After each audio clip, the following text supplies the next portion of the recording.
May I ask you about that and a couple of other things in written follow-up? Thank you, Mr. Chairman.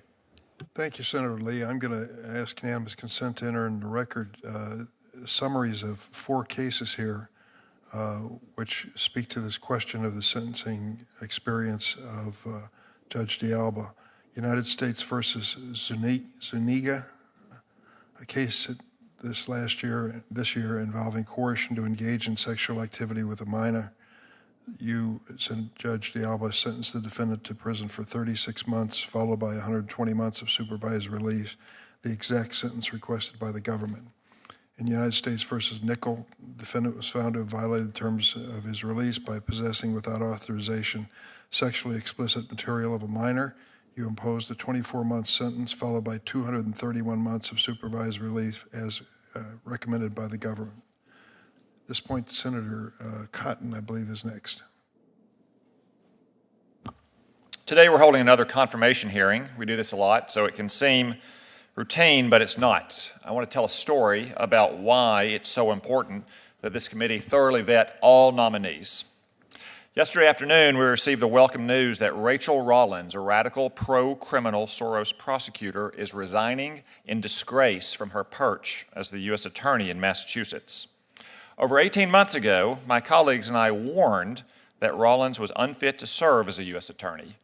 My Democrat colleagues refused to listen, and every single one voted to confirm her nomination on a party line vote.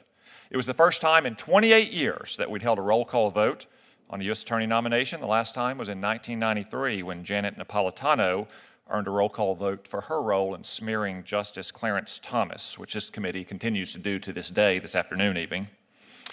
This vote was a rare case, of course, but Rollins was uniquely unqualified.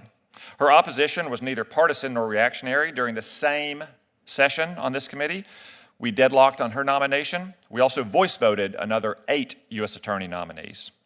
Rollins' record, however, was different. Professionally, she openly said her goal as a prosecutor was to dismantle the criminal justice system from the inside. She also described the U.S. criminal justice system as, and this is a quote, a cruel and oppressive force of injustice. As a district attorney, she refused to allow her prosecutors to enforce laws against fentanyl trafficking, breaking and entering, resisting arrest, or malicious destruction of property, among other crimes. But her problems were not limited to her abysmal professional record. Rollins' temperament and judgment was also in question. We learned of a curious case of road rage where Rollins forced another vehicle out of the merge lane, threatened the driver, and turned on sirens that, for some reason, she had in her car before she sped off through a red light. When a local news crew asked her about the incident, Rollins threatened the news crew as well, saying, and this is a quote, "I'll call the police on you and make an allegation, and we'll see how that works with you." Rollins' record was clear at the time. She thought the rules didn't apply to her, that she could use law enforcement as a weapon against anyone who questioned her, and any criticism of her record was racist. My colleagues ignored those red flags, and every Democrat voted in lockstep for her.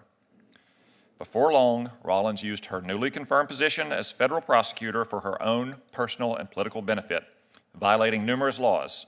She even improperly accepted and failed to disclose gifts of lavish travel from groups where she had no personal connection. I referred Rollins for an investigation by the Department of Justice Inspector General, and just minutes ago, the Inspector General released a damning report. Over 150 pages of findings of wrongdoing. Just a short sampling. Rollins used the office to launch a bogus investigation and then leaked it to the press to influence a district attorney election. Rollins used the office to get free tickets to the Boston Celtics.